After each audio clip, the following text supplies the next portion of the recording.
Baik, selamat datang pada mata kuliah perkembangan peserta didik. Pada hari ini kita akan membahas materi mengenai perbedaan individual dan implikasinya dalam pendidikan ya.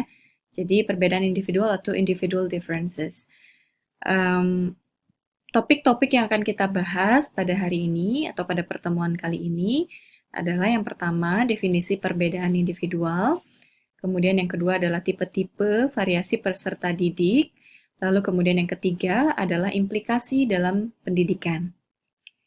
Sebelumnya saya ingin menanyakan kepada teman-teman semua ya, pernahkah Anda melihat dua saudara kembar yang semuanya serba sama, mulai dari fisik hingga kebiasaan-kebiasaannya?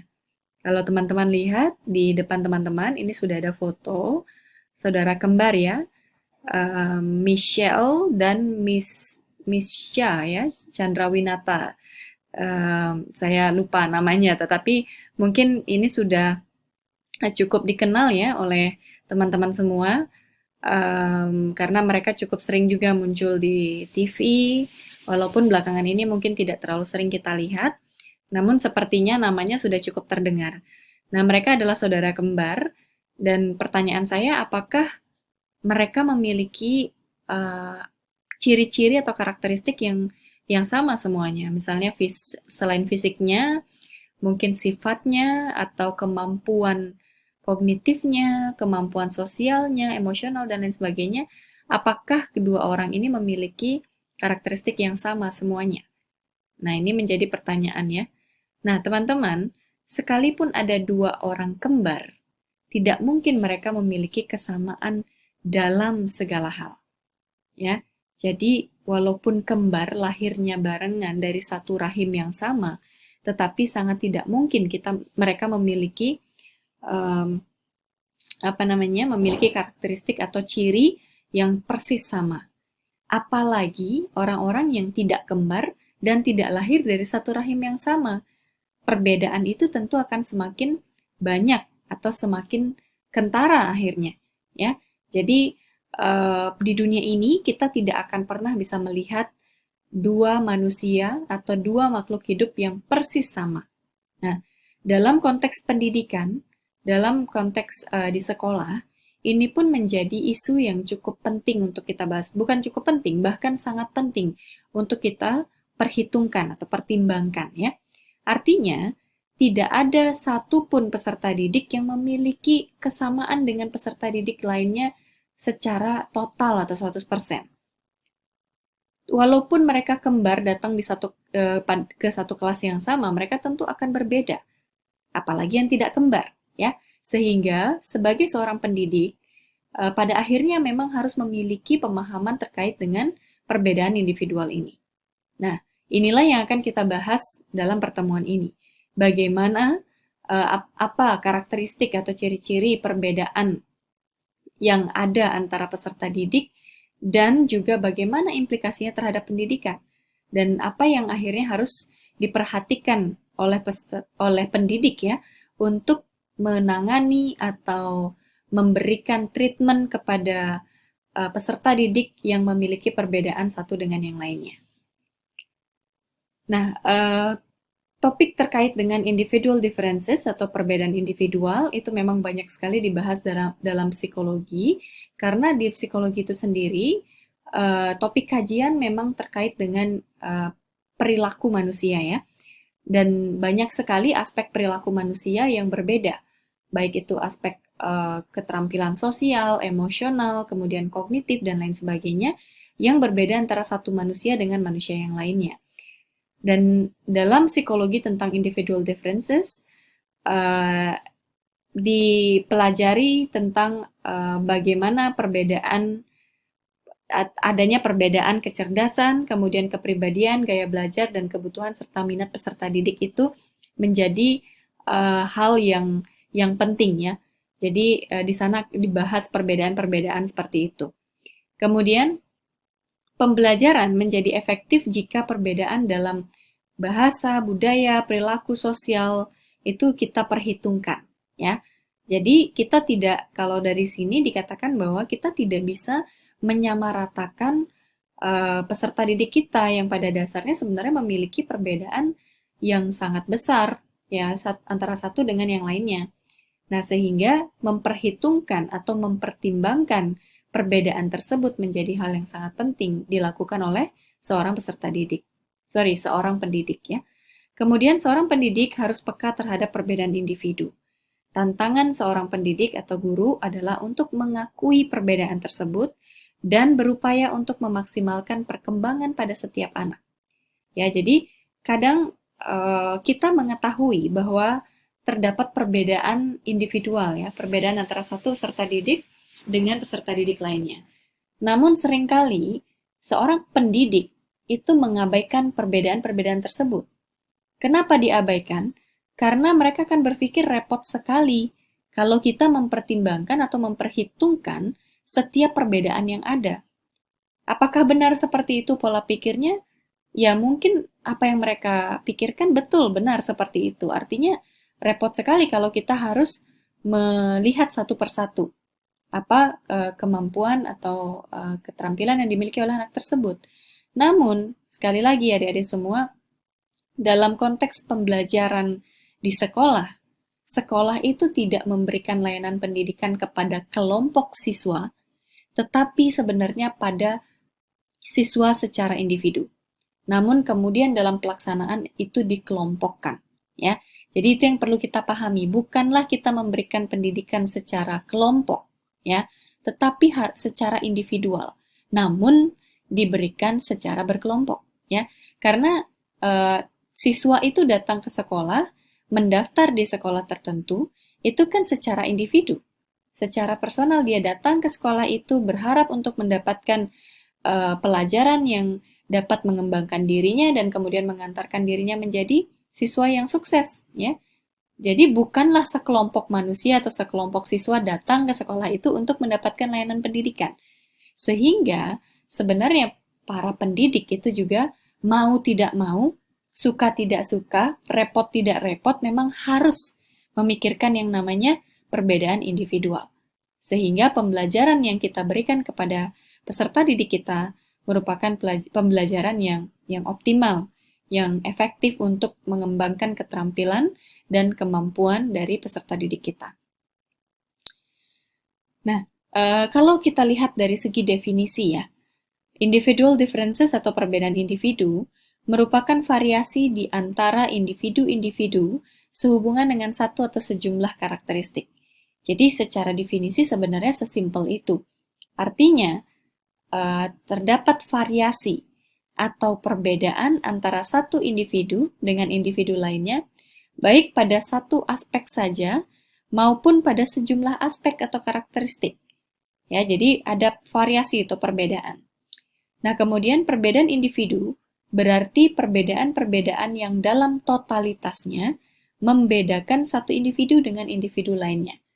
Jadi, perbedaan individu di sini adalah sekumpulan perbedaan-perbedaan yang kalau kita total-total nih, kalau kita akumulasi, itu menyebabkan kita dapat membedakan antara satu individu dengan individu lainnya. Ya, jadi kenapa kita akhirnya bisa melihat anak ini lebih cerdas, lebih ramah, kemudian lebih perhatian dan lain sebagainya. Itu juga karena kita membandingkan keterampilan mereka dengan teman-teman yang lain, ya. Sehingga kita bisa melihat ada perbedaan antara satu anak dengan anak yang lainnya. Nah, kemudian variasi antar peserta didik atau perbedaan antar peserta didik itu sebenarnya apa saja ya? Karena kalau kita bicara manusia tentu kompleks sekali. Ada banyak sekali aspek di dalam diri manusia yang tidak akan ada habisnya untuk kita bahas. Terutama dua aspek penting dalam diri manusia yaitu aspek fisik dan kemudian aspek psikologis yang terkait dengan individu itu sendiri. Nah, sehingga dalam kita membicarakan terkait dengan variasi peserta didik, maka penting untuk kita membahas tentang pertama adalah perbedaan fisik, kemudian yang kedua adalah perbedaan psikologis, lalu yang ketiga baru hal-hal lain seperti perbedaan ekonomi, suku, agama, dan lain sebagainya. Nah, perbedaan fisik tentu sudah kita cukup familiar, kita cukup kita cukup aware dengan hal tersebut karena perbedaan fisik itu menjadi mudah sekali untuk kita lihat. Bagaimana seseorang yang memiliki rambut blonde gitu atau pirang gitu ya berbeda dengan mereka yang memiliki rambut keriting dan hitam. Perbedaan fisik itu mudah sekali kita lihat karena bisa kita lihat dengan kasat mata seperti ini. Namun tentu yang susah adalah perbedaan psikologis karena ini merupakan aspek-aspek yang ada di dalam diri kita yang hanya bisa kita lihat, hanya bisa kita pahami jika perilaku atau aspek tersebut tertampilkan dalam bentuk perilaku.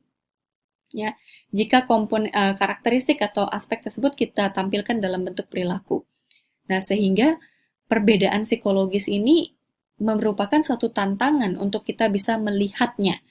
Tidak semudah melihat perbedaan fisik. Bahkan kadang perbedaan fisik pun kita tidak bisa lihat langsung ya, karena perbedaan fisik juga kita lihat juga termasuk kondisi fisik yang ada di dalam diri kita, di dalam tubuh manusia. Jadi kita tidak bisa melihatnya. Namun most of the physical differences, hampir sebagian besar perbedaan fisik itu dapat kita lihat, dapat kita observasi secara langsung. Namun perbedaan psikologis itu tentu saja sulit sekali untuk kita lihat ya. Nah, perbedaan psikologis itu apa saja sih? Yang pertama, tentu intelijensi ya, kecerdasan atau kemampuan kognitif kita. Kemudian yang kedua adalah emosi, kemudian minat dan bakat, lalu kemudian ada konsep diri, lalu ada kebiasaan belajar atau proses belajar kita, lalu kemudian yang terakhir adalah sosial dan emosional. Nah, ini dikelompokkan seperti ini, padahal sebenarnya ada hal-hal lain juga yang terkait dengan psikologis yang mungkin berbeda antara satu dengan yang lainnya. Namun, kita kelompokkan menjadi hanya 6 saja yang memang mencakup aspek yang lebih besar. Lalu kemudian aspek yang ketiga tentu saja ekonomi, suku, agama, dan lain sebagainya. Kita mulai dari perbedaan fisik. Nah, individu tentu ya berbeda ya, berbeda dari sisi tinggi, berat, kemudian warna kulit, warna mata dan rambut, ukuran tangan, lengan, kaki, mulut, hidung, panjang pinggang, struktur dan fungsi organ dalam, kemudian ekspresi wajah, cara berbicara dan berjalan, karakteristik fisik lainnya juga yang memang dapat kita lihat maupun tidak dapat kita lihat secara langsung ya. Jadi seperti yang saya katakan tadi, perbedaan fisik mungkin kita tidak akan banyak membahas di sini karena memang mudah untuk kita bisa mengidentifikasi perbedaan antara satu anak dengan anak yang lainnya.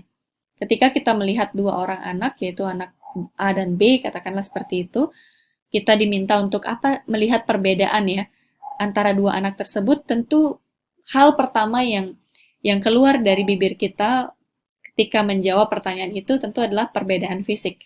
Karena seperti yang saya sampaikan tadi, perbedaan fisik itu lebih mudah untuk kita observasi. Nah, kemudian perbedaan psikologis itu, perbedaan fisik satu lagi dibahas terkait dengan perbedaan kemampuan motorik ya.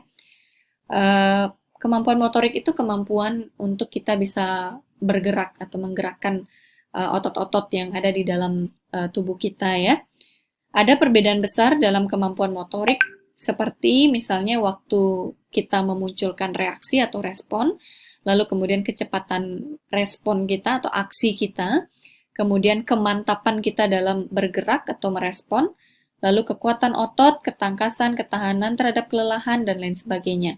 Nah, ini terkait dengan kondisi fisik ya, perbedaan fisik, jadi anak yang mungkin secara nutrisi lebih baik dibandingkan anak-anak lain, memiliki kekuatan otot yang lebih baik sehingga pada akhirnya dapat melakukan aktivitas-aktivitas yang lebih berat atau mungkin lebih dinamis dibandingkan teman-temannya yang lain seperti itu. Jadi ini juga cukup mudah untuk kita identifikasi ya, bagaimana mereka memanfaatkan kemampuan motorik mereka untuk melakukan kegiatan atau aktivitas sehari-hari.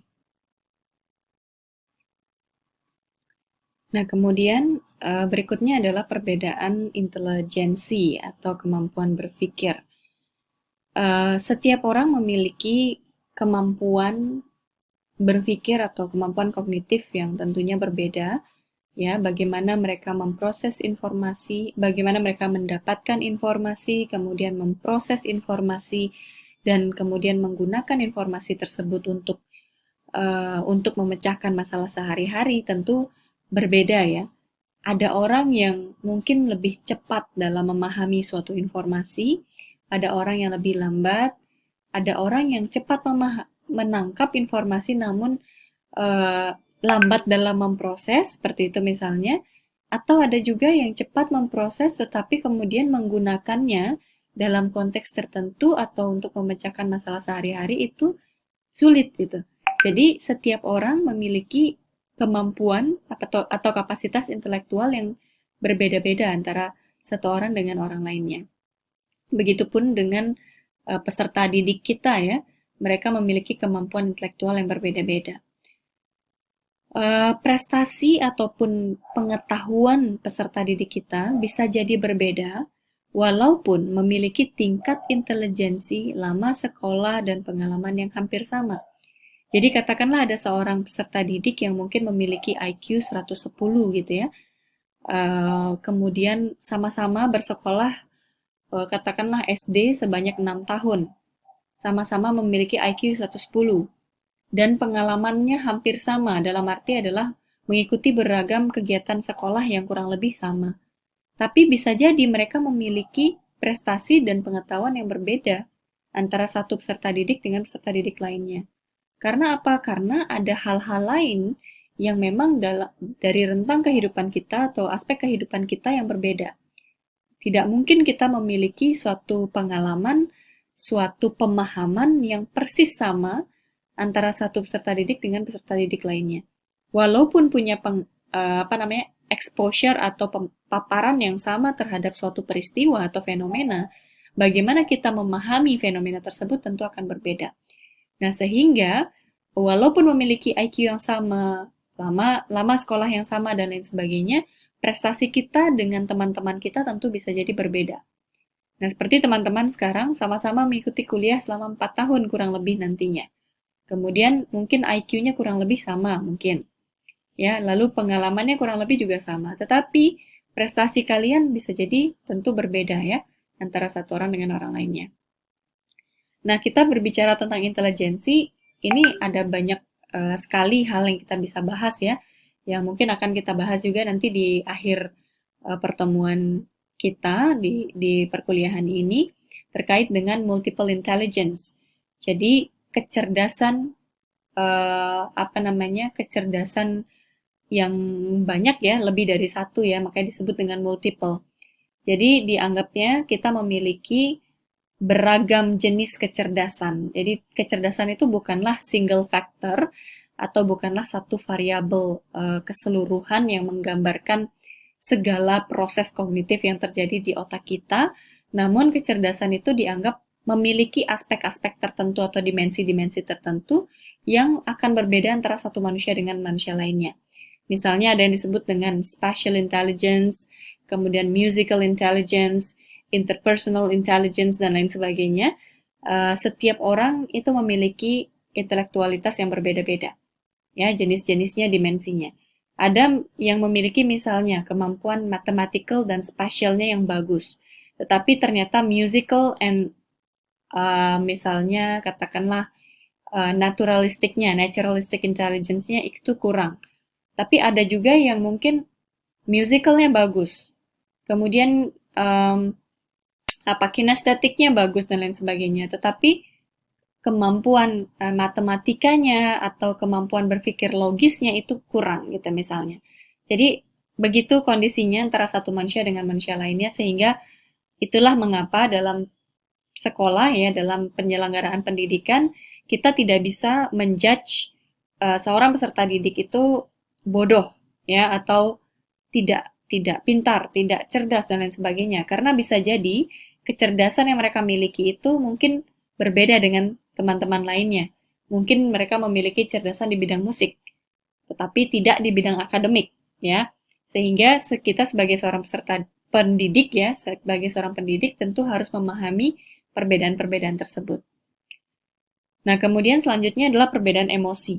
Nah, kita tahu ya, setiap manusia juga memiliki emosi yang berbeda-beda. Bagaimana kita memahami emosi kita, kemudian memahami emosi orang lain, membuat atau melakukan pengelolaan terhadap emosi kita, dan menampilkan emosi kita, tentu itu berbeda antara satu orang dan orang lainnya. Ada beberapa orang yang mungkin emosi positifnya lebih menonjol. Misalnya emosi ya kasih sayang, kegembiraan, kemudian apa namanya excitement atau ketertarikan, antusiasme terhadap suatu hal itu lebih tinggi dibandingkan emosi-emosi negatif seperti kecemasan, kekecewaan, kemudian rasa sedih ya, rasa takut dan lain sebagainya. Tapi ada juga orang yang sebaliknya, emosi negatif yang lebih menonjol ketimbang positifnya. Nah, individu kita pada dasarnya memiliki perbedaan dalam mengekspresikan emosi kita. Beberapa orang mampu menampilkan sikap yang dewasa atau emosinya stabil ya. Sementara beberapa orang lain bisa juga menampilkan emosi yang tidak stabil atau belum dewasa.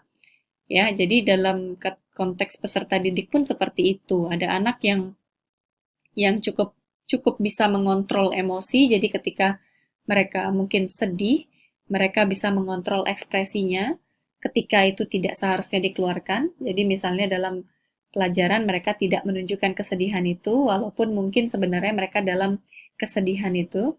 Nah, kemudian ada juga peserta didik yang tidak bisa mengontrol itu, jadi ketika dia marah ya dia keluarkan saja marahnya. Sedih ya keluarkan saja sedihnya, walaupun masih dalam uh, rentang pembelajaran ya, masih dalam jam sekolah atau jam belajar gitu. Jadi tentu saja kita berbeda-beda antara satu orang dengan orang lainnya. Nah, kajian terkait dengan emosi ini juga banyak sekali dibahas dalam ilmu perilaku ya, dalam psikologi banyak sekali. Nah, di sini kita apa namanya emosi itu dianggap sebagai sesuatu yang katakanlah sebenarnya sangat kompleks karena emosi itu kadang tidak bisa kita prediksi bagaimana kemunculannya seperti apa, kemudian apa dampaknya kemudian terhadap perilaku kita dan lain sebagainya. Itu masih sampai saat ini menjadi kajian yang cukup menarik dan juga menantang ya, karena emosi manusia itu sulit sekali untuk kita prediksi. Nah, sehingga peserta didik pun seperti itu, adik-adik ya. Jadi kita perlu memahami gejolak emosi mereka. Caranya bagaimana? Tentu salah satunya adalah dengan melakukan pendekatan secara personal. Kalau kita tidak mendekati mereka secara personal, maka kita tidak akan tahu apa yang mereka rasakan, karena mereka tidak terbuka dengan kita. Jadi kalau kita melakukan pendekatan secara personal, mereka merasa nyaman, mereka terbuka dengan kita, dan akhirnya kita bisa menangkap emosi-emosi yang ada di dalam diri mereka dan mereka tampilkan. Kemudian selanjutnya adalah perbedaan minat dan bakat. Ada banyak sekali jenis minat dan bakat yang ada dalam diri manusia. Contohnya misalnya bakat mekanik, kemudian bakat skolastik, bakat musik, artistik, dan lain sebagainya ya. Dan ini memang untuk mengetahui bagaimana minat dan bakat seorang peserta didik, perlu dilakukan asesmen psikologi terhadap mereka ya. Jadi sehingga banyak sekali sekolah-sekolah yang juga bekerja sama dengan layanan psikologi untuk kemudian melakukan asesmen terhadap anak-anak didik mereka agar sekolah mengenal atau mengetahui kira-kira bakat minat dari peserta didik mereka seperti apa, sehingga sekolah memiliki cara atau strategi untuk kemudian menolong atau mendorong anak tersebut me, apa namanya mengikuti minat dan bakat mereka. Kemudian selanjutnya ada perbedaan konsep diri. Nah, ini menjadi isu yang penting juga karena konsep diri itu dapat menentukan bagaimana kita memandang diri kita sendiri, bagaimana seberapa berharga kita memandang diri kita ya. Konsep diri itu pada dasarnya adalah gambaran atau konsep yang kita bangun tentang diri kita sendiri. Jadi misalnya kita menganggap diri kita adalah orang yang pintar, orang yang baik hati, orang yang perhatian. Ketika kita memiliki konsep itu terhadap diri kita, maka kemudian itu bisa mempengaruhi bagaimana kita menilai diri kita dan berperilaku terhadap diri kita dan orang lain. Jadi konsep diri ini menjadi hal yang penting untuk kita diskusikan atau kita kita perhitungkan juga dalam konteks pendidikan, karena konsep diri ini sangat mempengaruhi bagaimana anak tersebut bisa belajar dengan baik. Ketika seorang anak atau seorang siswa memiliki konsep diri yang kurang baik atau konsep diri yang cenderung negatif, misalnya mereka menganggap diri mereka bodoh, mereka tidak mampu, ini itu dan lain sebagainya, maka tentu saja ini berdampak pada prestasi akademik mereka. Sehingga di sini tugas pendidik atau guru dalam konteks ini adalah untuk berusaha mengenal atau mengetahui, mengidentifikasi konsep-konsep diri yang dimiliki oleh peserta didik mereka. Sehingga kita bisa merancang atau merencanakan strategi untuk memotivasi peserta didik kita agar harapan kita adalah semua peserta didik kita memiliki konsep diri yang baik atau positif sehingga mendorong mereka untuk mencapai prestasi akademik yang diinginkan. Kemudian ada perbedaan gaya belajar atau mungkin perbedaan belajar ini banyak hal ya, baik itu gaya belajar, kemudian semangat belajar atau kebiasaan-kebiasaan belajar dari peserta didik kita. Ada orang-orang yang memang lebih suka dengan gaya belajar yang membaca gitu ya, ada juga yang lebih suka dengan menonton, ada yang lebih suka dengan melakukannya langsung gitu ya. Jadi banyak sekali sebenarnya kombinasi kebiasaan belajar atau strategi belajar yang memang kita terapkan untuk kita bisa belajar dengan baik. Nah, perbedaan-perbedaan inilah yang mesti dipahami oleh pendidik ya. Kalau memang peserta didiknya lebih suka merasakan langsung atau mengalami langsung proses pelajaran itu ya, konsep-konsep itu, maka kalau memang memungkinkan kita bisa mengajak mereka untuk melihat langsung, mengalami langsung, merasakan langsung konsep-konsep yang kita jelaskan itu. Namun kalau memang tidak memungkinkan, mungkin kita bisa menggunakan bantuan audiovisual untuk menjelaskan kepada siswa kita. Tapi pada dasarnya di sini pendidik perlu memahami apa yang gaya-gaya atau strategi-strategi belajar yang memang diterapkan oleh anak-anak pendidik kita, sehingga kita bisa menyesuaikan dengan strategi pembelajaran yang akan kita berikan kepada mereka. Kemudian ada perbedaan perkembangan sosial dan moral ya. Jadi mungkin kita melihat ada beberapa peserta didik yang lebih ramah, kemudian lebih sosial, lebih banyak teman, lebih sering terlihat bergaul dan lain sebagainya, tapi ada juga yang mungkin lebih menyendiri, kemudian pendiam, kemudian lebih suka hanya bergaul dengan beberapa orang saja, pemalu, mungkin tidak suka bicara di depan kelas dan lain sebagainya. Ya, ini terlihat sekali kadang-kadang di dalam kelas ya. Ada orang yang berusaha untuk menampilkan diri gitu ya, terlalu ingin sekali juga dikenal oleh banyak orang dan lain sebagainya. Itu adalah terkait dengan kemampuan sosial kita juga. Lalu kalau kemampuan moral itu terkait dengan bagaimana kita mengenal baik buruknya sebuah perilaku. Nah, ini setiap anak juga memiliki karakteristik yang berbeda. Jadi mungkin bagi anak A, berbohong untuk kebaikan itu adalah hal yang benar gitu misalnya ya. Kemudian bagi anak B, berbohong demi kebaikan itu tetap adalah berbohong dan itu adalah hal yang salah. Nah, bagaimana mereka memandang suatu konsep-konsep moral itu tentu berbeda antara satu anak dengan anak lainnya.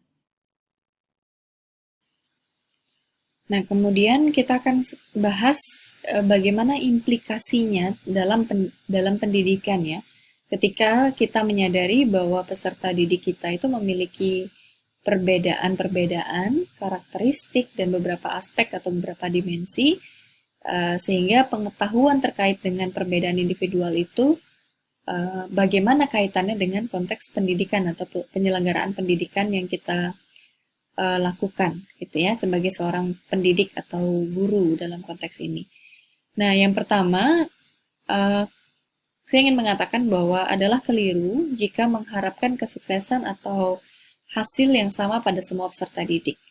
Jadi, sebagai seorang pendidik, kita harus punya mindset bahwa tujuan kita adalah untuk mengantarkan mereka tentu pada kesuksesan, namun kita tidak bisa mengharapkan kesuksesan itu pada level yang sama di semua anak. Karena tentu saja kita menyadari mereka punya kemampuan yang berbeda-beda. Ada yang lebih unggul dalam bidang A, ada yang lebih unggul dalam bidang B, dan lain sebagainya. Sehingga ketika kita mengharapkan kesuksesan seorang anak, yang kita pasang targetnya adalah kesuksesan sesuai dengan bidang yang mereka miliki, ya. Jadi bukanlah orang yang mungkin katakanlah siswa yang jago musik, kita tapi tidak begitu jago matematika, cuman kita memiliki target yang tinggi dalam bidang matematika terhadap anak tersebut. Tentu saja target itu akan sulit sekali untuk tercapai. Nah, hal-hal seperti itu yang memang perlu kita pertimbangkan atau perhitungkan sebagai seorang pendidik. Lalu, tidak semua siswa tidak diuntungkan oleh metode pengajaran tertentu dan kurikulum yang seragam dan kaku. Jadi maksudnya di sini adalah metode ataupun kurikulum yang kita gunakan itu belum tentu cocok untuk semua siswa. Ya, jadi ada siswa yang mungkin sesuai dengan metode A atau strategi A, tapi ada juga yang tidak sesuai dengan metode atau strategi A gitu ya. Jadi tidak bisa satu jenis metode atau strategi kita terapkan pada semua jenis peserta didik. Jadi itu perlu kita perlu kita ingat di sini. Lalu kemudian sekolah dalam konteks ini memiliki peran penting karena pada hakikatnya sekolah seharusnya mengajar individu, bukanlah mengajar kelompok individu. Seperti yang saya sampaikan tadi, setiap orang datang ke sekolah itu dia datang dan mendaftar ke sekolah itu secara individu dan harapannya adalah mereka mendapatkan kesuksesan dirinya, ya. Jadi bukan sekelompok manusia, sekelompok siswa datang untuk mendapatkan pendidikan, bukan seperti itu. Sehingga pendidikan itu seharusnya memberikan pelayanan secara individual. Namun, karena keterbatasan sumber daya, kemudian waktu, dan lain sebagainya, pada akhirnya pendidikan itu diberikan secara berkelompok. Ya, namun hal ini tidak boleh kita kesampingkan atau abaikan karena kita perlu memiliki mindset bahwa kita harus memberikan pelayanan yang maksimal secara individual juga kepada peserta didik kita, tidak hanya kepada sekelompok siswa atau peserta didik. Nah, apa saja peran sekolah ya? Peran sekolah dalam dalam memberikan pendidikan yang baik sehingga dapat mendorong perkembangan peserta didik yang baik pula. Yang pertama adalah sekolah harus memiliki pengetahuan tentang potensi yang dimiliki oleh peserta didik mereka.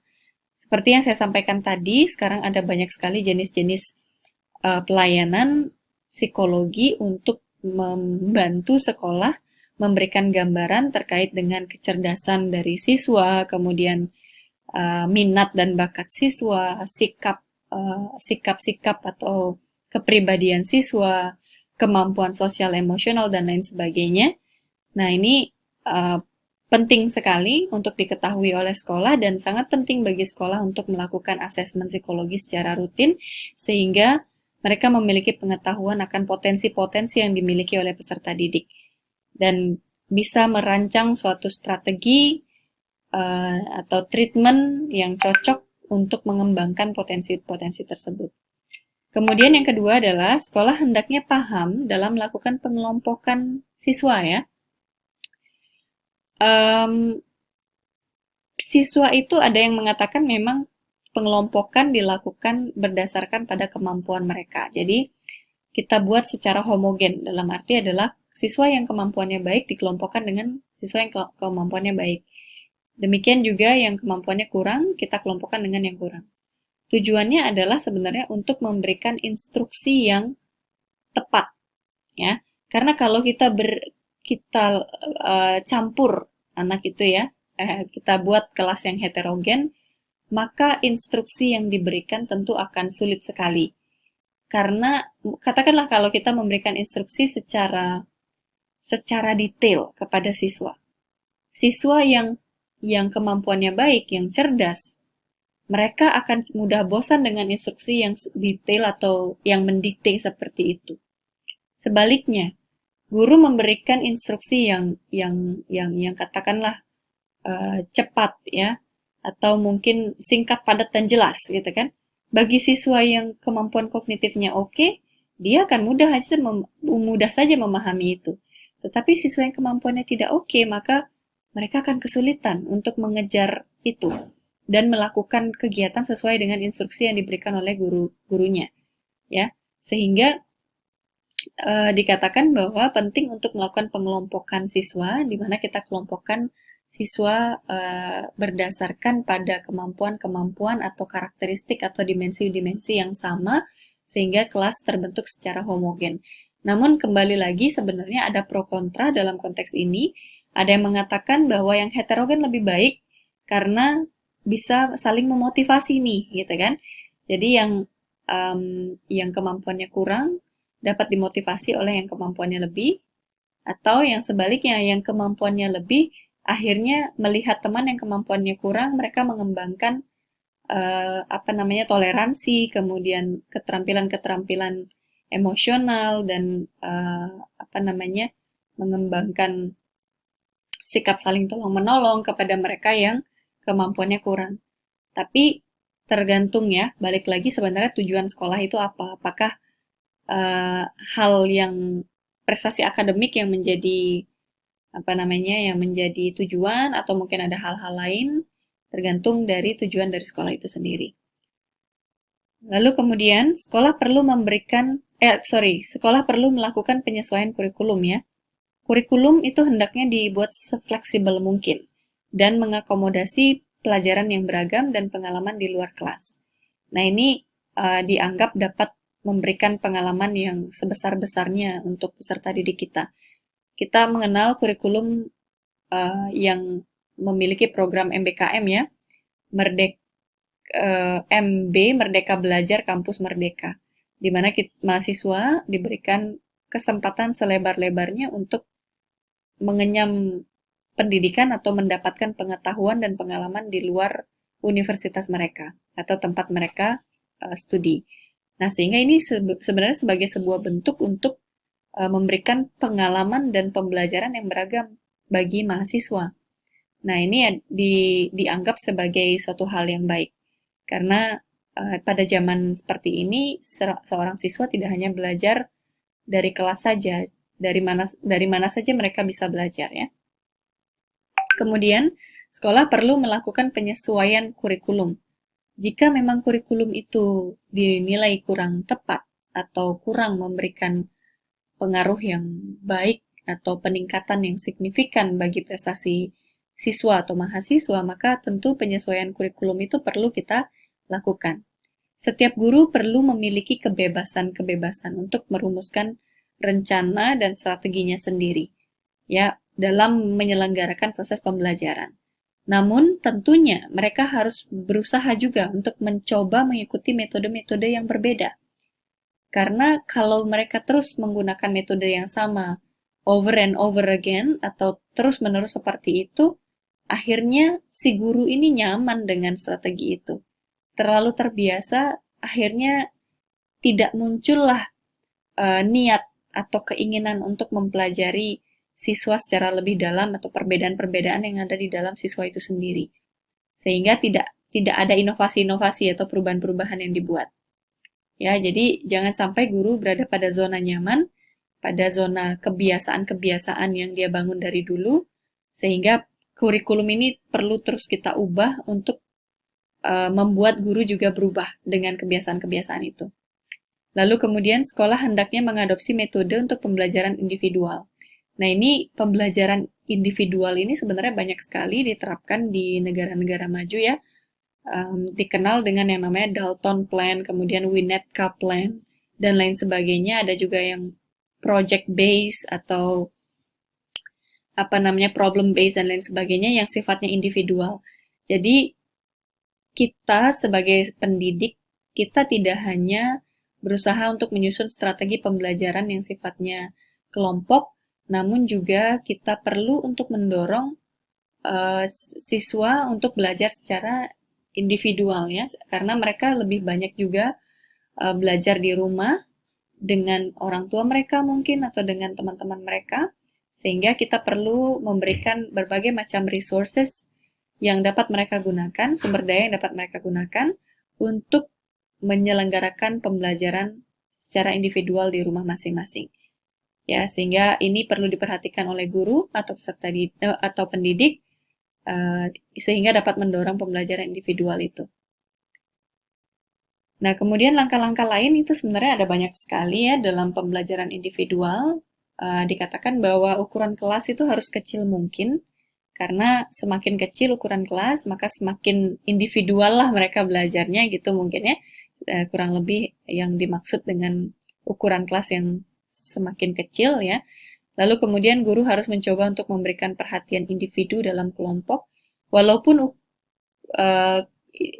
kelas itu tetap ada, walaupun anak-anak itu dikelompokkan dalam satu kelas, namun guru perlu memberikan perhatian secara individual juga di dalam kelompok-kelompok tersebut. Ini menjadi penting karena di dalam teori psikologi sosial juga dikatakan bahwa ketika kita tidak merekognisi pencapaian individu dalam kelompok, maka saat itulah sebenarnya kelompok itu bisa menemukan kehancuran atau menjadi berantakan karena individu tidak merasakan penghargaan atau rekognisi dari pihak luar ya. Karena kan tentu dalam kelompok itu kadangkala prestasi kita atau apa yang kita lakukan itu tidak terlihat. Sehingga di sini peran guru atau pendidik untuk melihat lebih dalam lagi peran-peran dari individu di dalam kelompok-kelompok yang sudah kita buat di antara peserta didik. Nah, kemudian guru harus tetap memperhatikan perbedaan individu siswanya saat melibatkan mereka dalam latihan atau pekerjaan praktik di kelas atau memberikan tugas rumah ya. Tentu ini perbedaan individu perlu kita perhatikan. Lalu kemudian yang terakhir adalah jika pengelompokan berdasarkan tingkat kemampuan itu tidak memungkinkan, maka program pembinaan dan bimbingan khusus untuk anak-anak yang performa rendah dan tinggi akan sangat membantu.